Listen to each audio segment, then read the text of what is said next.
자, 다시 한번 좀 말씀을 읽도록 하겠습니다. 회개하라 천국이 가까웠느니라. 이 말씀은 예수님께서 사역을 시작하시면서 선포하셨던 말씀입니다. 이 말씀은 예수님의 사역에 있어서 가장 또 핵심적인 그러한 가르침의 내용이기도 합니다.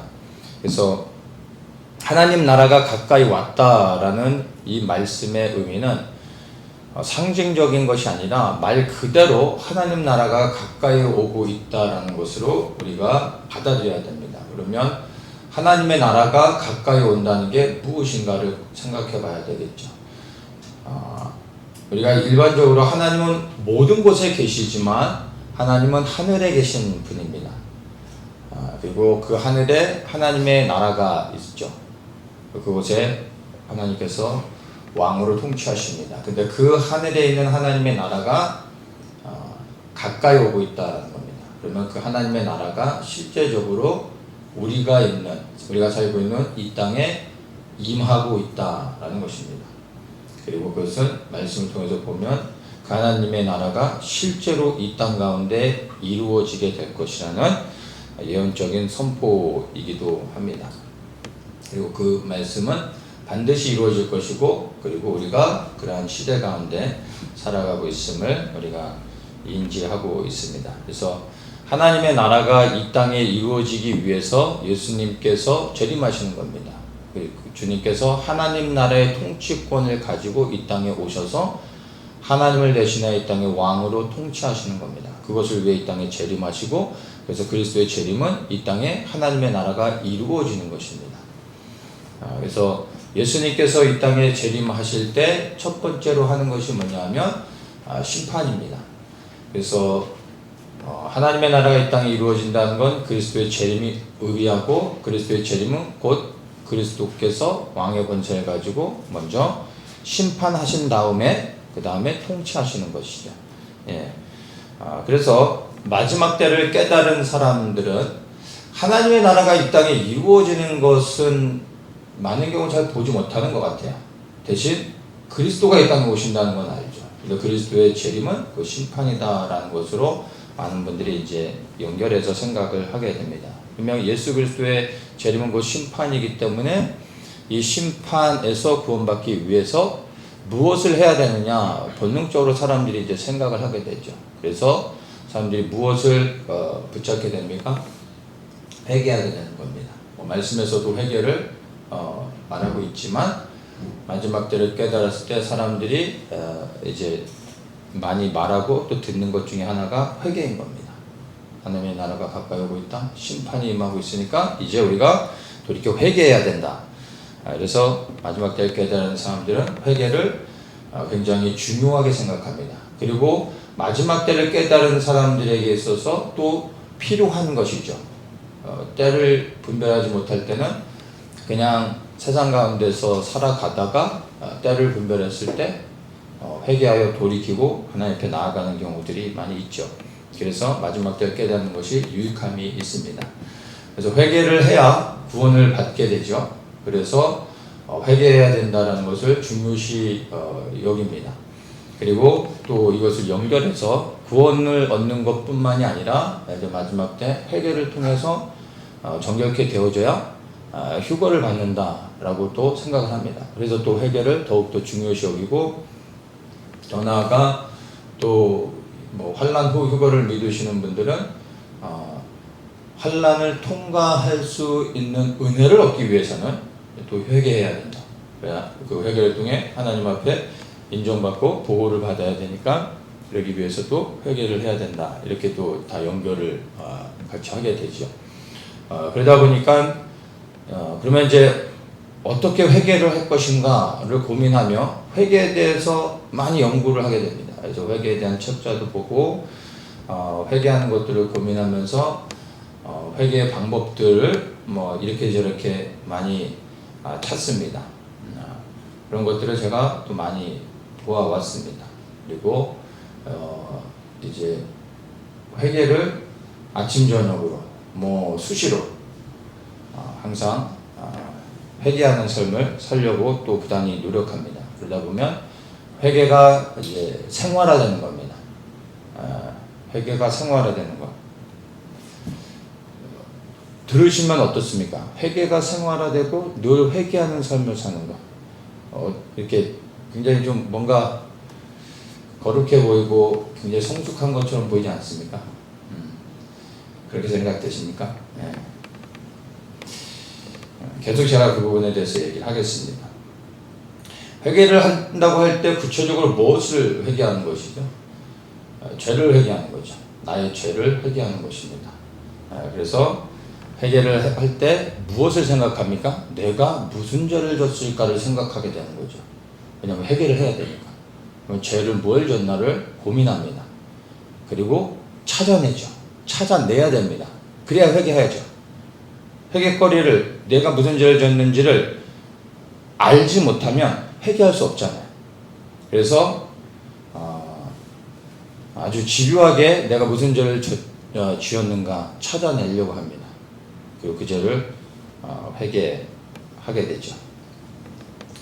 이렇게 해서 이제 회개하는 사람들에게 나타나는 특징이 뭐냐면은 어떤 죄도 찾아냅니다. 그리고 회개하죠. 그리고 죄가 아닌 것도 죄로 여기고 또 회개합니다.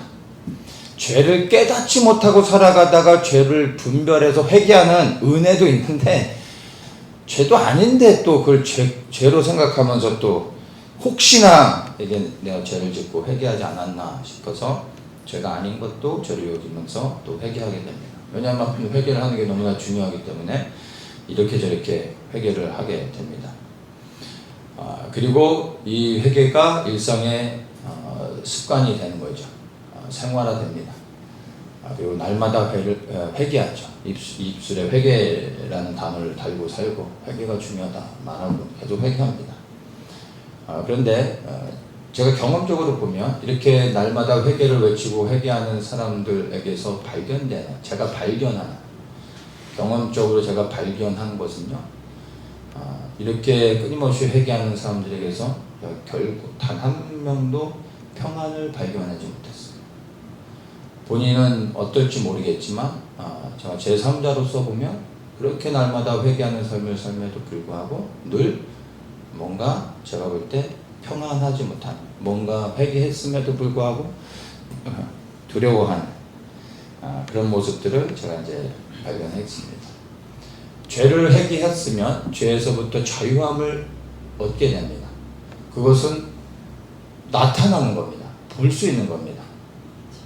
나뿐만이 아니라, 죄를 회개한 나뿐만이 아니라 다른 사람, 옆에 있는 다른 사람도 그 죄에서 자유함을 얻는 것을 같이 볼 수 있습니다. 보게 됩니다. 근데 그 자유를 제가 보지 못합니다. 어제는 10번을 회개했는데 오늘은 회개거리가 5개밖에 없는 거예요. 그럼 뭔가 불안한 거예요. 왜냐하면 어제는 10개를 했는데 오늘은 5개밖에 못했으니까. 혹 내가 이 죄를 깨닫지 못해서, 혹 내가 이 죄를 어떤 것을 몰라서 회개하지 않은 것으로 인하여 내가 주님 앞에 책망을 받지 않을까 하는 두려움이 있는 거죠. 어제는 10개를 했는데 왜 오늘은 5개밖에 없는가. 뭔가 좀 5개를 채워야 마음에 좀 평안함을 얻을 것 같은 거죠. 그러니까 끊임없이 회개하고서도 끊임없이 계속해서 회개거리를 찾아내는 겁니다. 그리고 또 회개를 전하는 교회를 깨어있는 교회라고도 말을 합니다. 깨어있는 게 뭔지에 대해서는 제가 5주에 걸쳐서 5번인가요? 5주에 걸쳐서 나눴습니다. 그렇죠? 이거 더 얘기 안 할게요. 이게 더 얘기하면 여러분도 화가 나셔야 돼. 근데 깨어있는 게 뭐지? 그러시면 진짜 제가 화가 나가야 되는 겁니다. 여러분, 이제 깨어있다라는 게 무엇인지, 여러분 깨어있는 있다라고 말할 때 본능적으로 이제 나와야 되는 거예요. 생각이 되는 거죠. 여러분, 깨어있다는 게 무엇인지 자, 물어보지 않겠습니다. 혹시나 또 대답을 못하면 서로 당황스럽죠. 그래서 어쨌든 회개를 전하는 교회가 깨어있는 교회다라고 생각을 하는 사람들이 있습니다. 회개를 전하는 교회가 생명 있는 교회, 이렇게 얘기하죠. 회개를 외치는 교회, 회개를 선포하는 교회는 좋은 교회인 건 맞습니다. 귀한 거죠. 그러나 회개를 지나치게 강조하는 교회는 사실은 개인적으로 이렇게 좀 표현을 하자면 회개를 강조하는 교회는 사실 영적으로 어린 아이와 같은 단계에 있는 교회입니다. 또한 회개를 강조하는 교회는 치우쳐 있을 가능성이 많이 있습니다. 성숙한 교회는 회개를 강조하지 않고요, 사명에 초점을 맞추게 됩니다. 회개가 필요 없다는 게 아니라 회개의 단계를 넘어서 부르심과 사명으로 간다는 겁니다. 교회마다 사실은 영적인 등급이 있습니다. 이 영적인 등급은 교회의 사이즈로 정하지 않습니다. 그 교회가 무슨 일을 하느냐, 그 교회가 하나님의 뜻을 행하느냐에 따라 영적인 등급이 나눠지는 겁니다. 외형적으로 얼마나 많은 일을 하느냐 이런 것이 아니라 그 일이 하나님과 얼만큼 관련되어져 있느냐, 그 일이 정말 하나님의 우선순위에서 들어가 있는 것이냐, 이런 것들을 보는 것입니다. 그래서 회개하는 교회는 사실은 낮은 단계에 있는, 초보의 단계에 있는 그러한 교회라고 말할 수 있고요. 사명을 감당하는 교회는 사실 높은 단계에 있는 교회라고 말할 수 있습니다. 그러니까 학교로 얘기하자면은 사실 회개를 강조하는 교회는 초등학교 같은 겁니다. 근데 사명을 감당하는 교회는 예를 뭐 고등학교 정도 된다고 봐야 될까요? 그렇게 생각하면 될 것 같습니다. 여러분, 회개는요, 우리에게 필요한 겁니다. 너무 중요한 겁니다. 그런데 하나님에겐 회개는 하나도 중요하지 않습니다. 우리에겐 너무나 중요한 것이지만 그분에게는 하나도 중요하지 않습니다.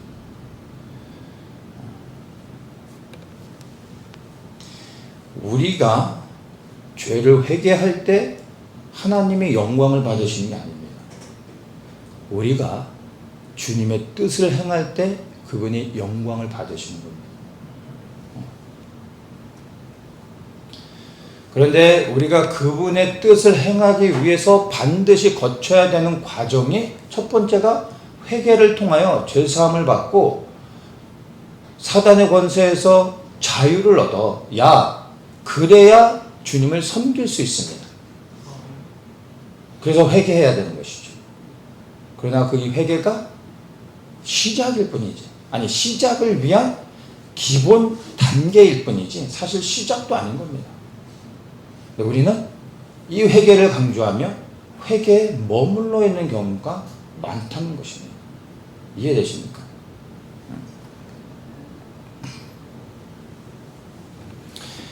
특히나 이제 마지막 때를 깨달은 사람들이 이 회개하는 삶을 강조하게 됩니다.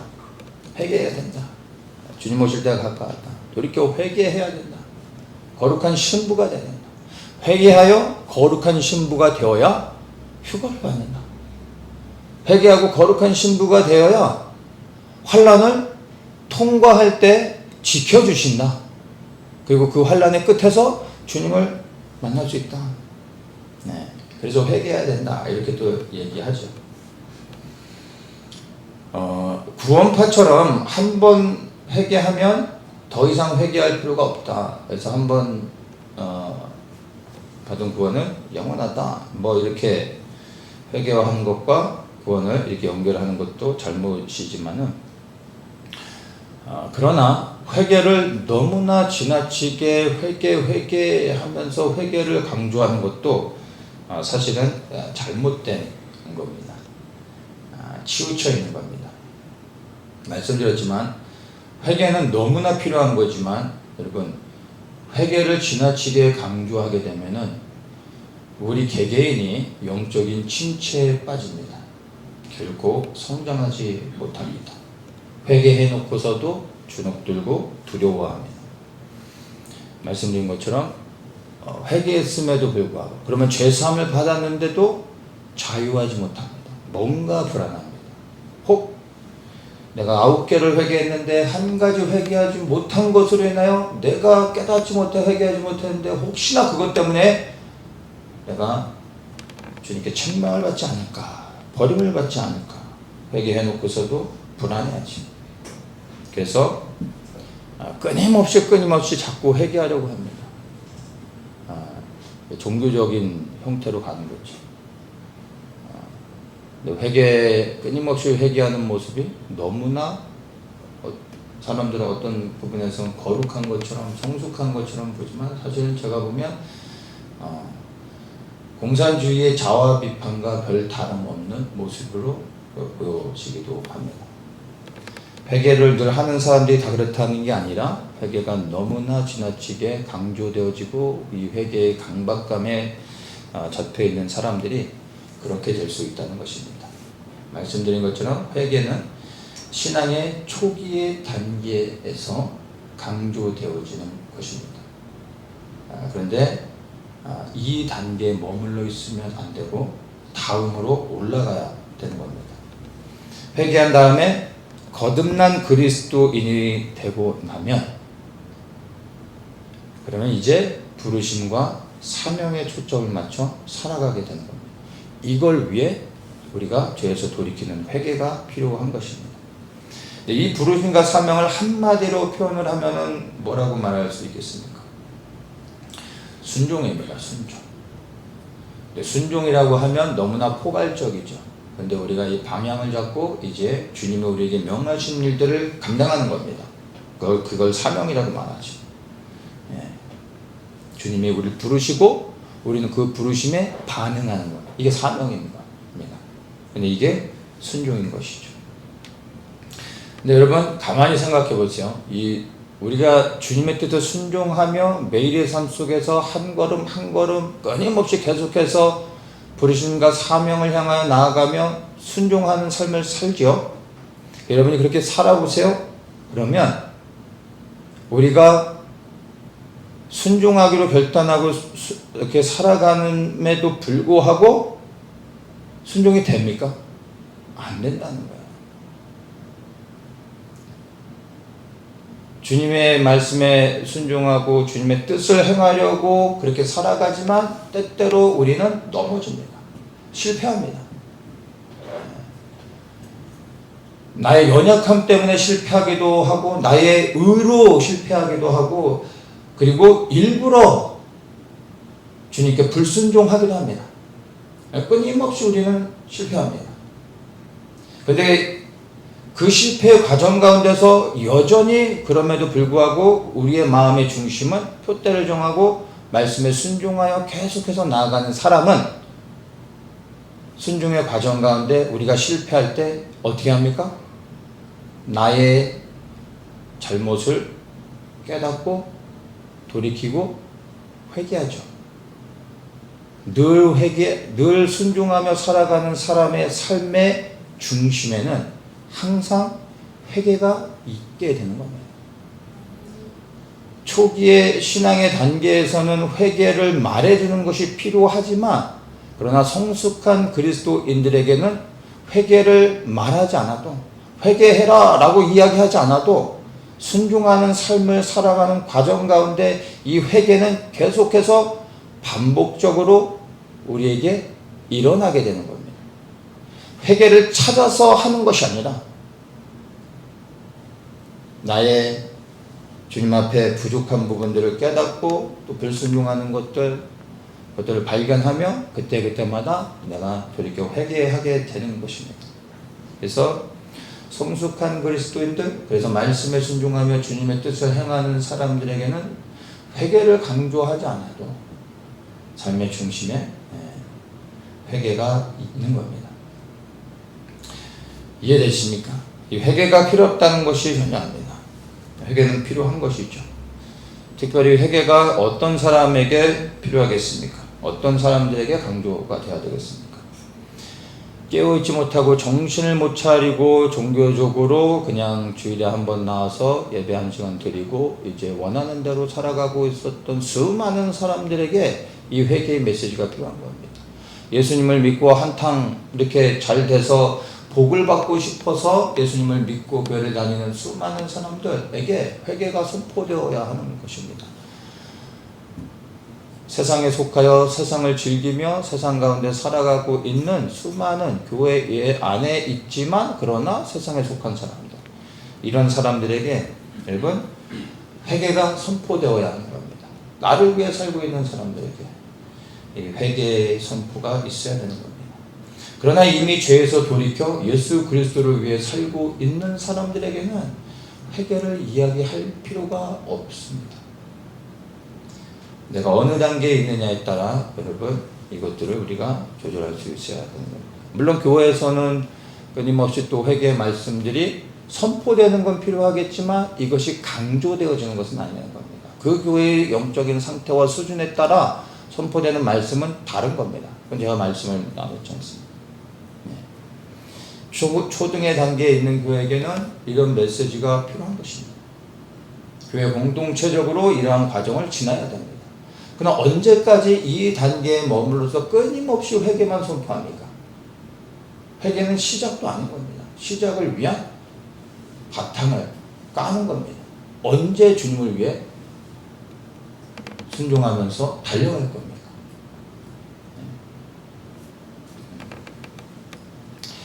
이 마지막 때 사람들이 회개를 강조하는 이유가 있습니다. 죄사함을 통해 구원을 받기 위한 겁니다. 그러면 이것은 누구를 위해 회개하는 겁니까? 결론은 나죠. 나를 향하는 겁니다. 여러분, 예수 그리스도를 향하지 않은, 그리고 예수 그리스도를 위하지 않은 모든 게 죄가 되는 겁니다. 내가 아무리 회개했다 할지라도 그 회개의 본질이 내가 살기 위해서 하는 거라면 하나님 보실 때는 의롭지 못한 겁니다. 회개하는 것 같지만 하나님 보실 때는 그 온전한 회개가 될 수가 없는 것입니다. 구원받기 위해서 하는 회개는 불순한 동기가 되는 겁니다. 구원받기 위해 예수님을 믿는 것 또한 구원이 없는 거죠. 예수님을 믿음에도 구원이 없습니다. 이해되십니까? 구원 받았기 때문에 우리가 주님을 섬기는 거지 않습니까? 그래서 이 회개도 마찬가지입니다. 구원을 위해서 내가 회개를 하는 것이 아니라, 회개해야 내가 구원받으니까 회개를 하는 게 아닙니다. 회개의 목적 또한 여러분 오직 하나입니다.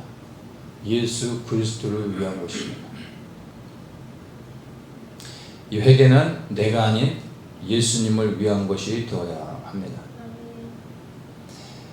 그렇다면 그리스도인들은 어떠한 삶을 살아야 되겠습니까? 회개 중심의 삶을 살아야 되겠습니까? 아니면 예수 중심의 삶을 살아야 되겠습니까? 회개의 중심에는 여전히 여러분 정직히 바라보시면 내가 있습니다.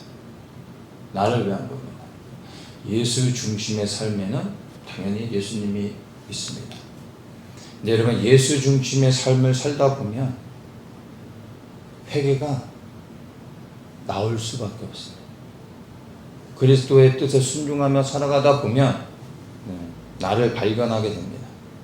그리고 끊임없이 또 필요할 때 깨닫고 회개하게 되는 것입니다. 회개하는 목적을 사실은 사람들이 모릅니다. 잘 모르더라고요.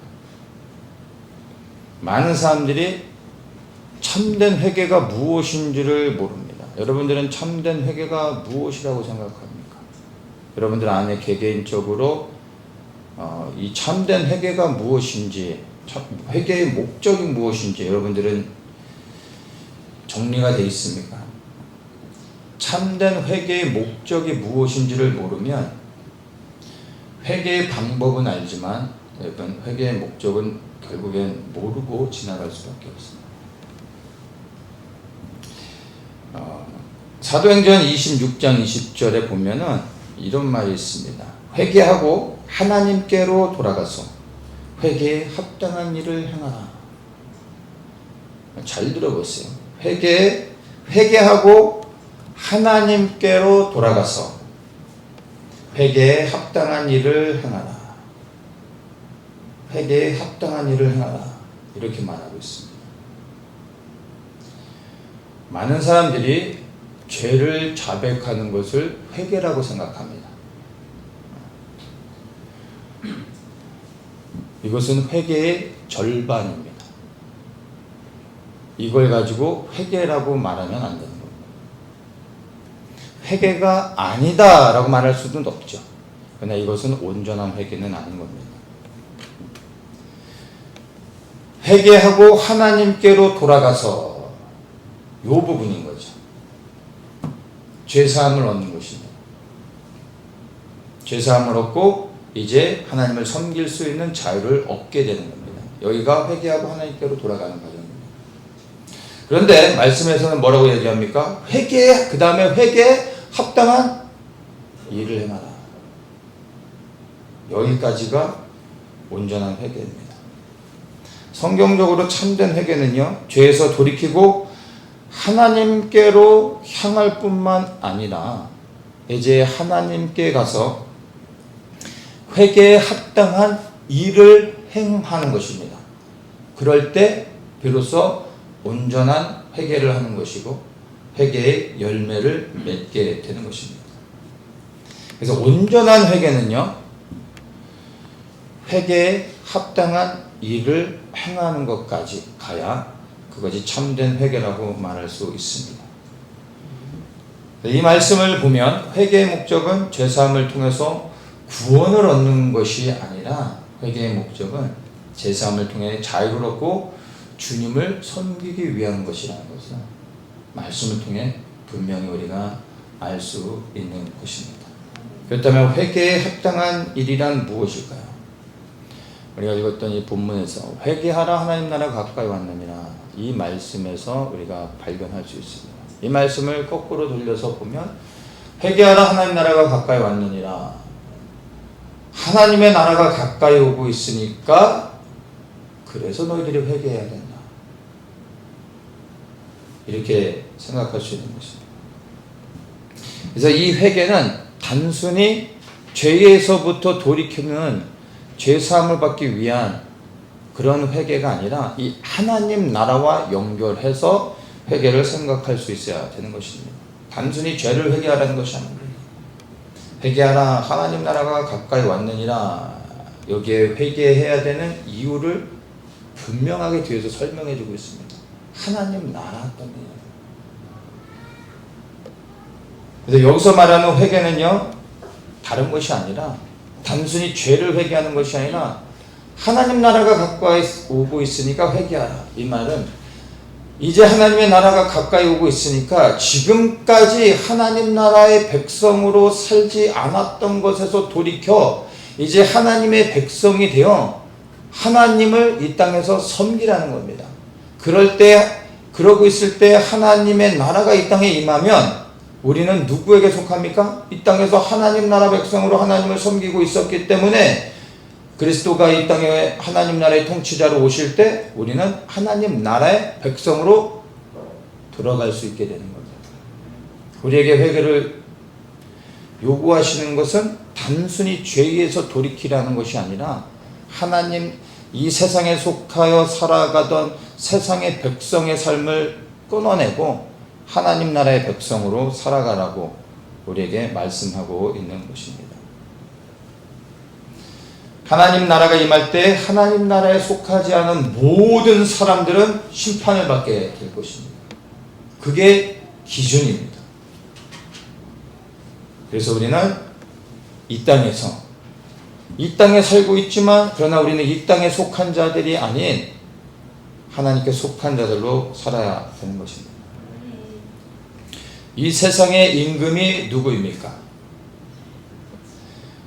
요한일서 5장 19절에 또 아는 것은 우리는 하나님께 속하고 온 세상은 악한 자 안에 처한 것이며 온 세상은 악한 자에게 처했다 이렇게 말합니다. 근데 이것을 저는 이 구절은 제가 현대인의 성경을 가장 좋아합니다.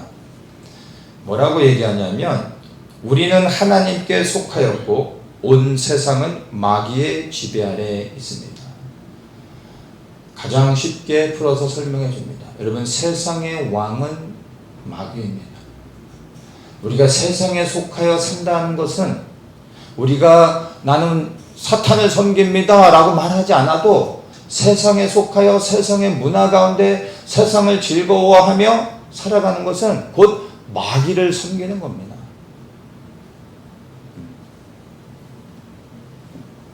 그래서 우리는 우리의 육은 이 땅을 밟고 살아가고 있지만 결코 우리는 이 땅에 속해서는 안 되는 겁니다. 세상의 법칙과 방식에 따라서 우리가 살아가면 안 되는 겁니다. 하나님 나라의 법에서 무엇을 요구하고 있는지를 귀 기울이며 하나님 나라의 말씀에 순종하며 살아가야 되는 겁니다. 그러면 우리가 육은 이 땅 가운데 있지만 그러나 하나님께 속한 자들이 되어 우리를 구별하시고 예수님께서 오른편에 두시는 겁니다. 바로 하나님 나라 백성으로 하나님을 섬기며 살아가기 위해서 우리가 돌이켜 회개하는 것입니다. 죄를 회개하는 것보다 더 중요한 것이 여러분, 회개한 후에 하나님 나라의 백성으로 합당한 일을 해야 된다는 것을 여러분 마음에, 여러분 심장에 새기십시오. 단순히 오늘 내가 또 이런 죄를 졌고 저런 죄를 졌고 도덕과 윤리적인 것들, 어떤 말씀을 기준으로 해서 어떤 이 종교적인 이러한 것들로 여러분 스스로를 몰감하고 힘들게 하지 마시고 조금 더 여러분이 깊이 있게 영적으로 보면서 나는 하나님 나라의 백성으로 내가 어떻게 하나님을 섬겨야 되는가를 고민하면 여러분 이제 그러한 길들이 새롭게 보여집니다. 그리고 여기에 집중하며 나아가면 주님께서 이제 우리의 길을 인도해 주시고 때때로 우리가 하나님의 뜻에 순종하여 살아가다 넘어지거나 실패할 때 우리를 보게 해주십니다. 그때 또 우리가 돌이켜 회개하여 다시 사명의 자리로 가고 그리고 순종하며 나아가게 되는 것입니다. 죄를 회개하는 것에 여러분 집착하지 마십시오. 회개의 단계를 넘어 주님의 일을 하십시오. 그분의 기쁨이 되십시오. 그러면 그분께서 영광을 받으실 것입니다. 그리고 우리는 넉넉하게 하나님의 나라에 들어가게 될 것입니다. 죄사함을 통하여 하나님 나라 들어가는 것이 아니라 죄사함을 받은 후에 주님을 섬길 때 주님의 의리를 기억하시고 우편에 두신다는 것을 기억하시기 바랍니다.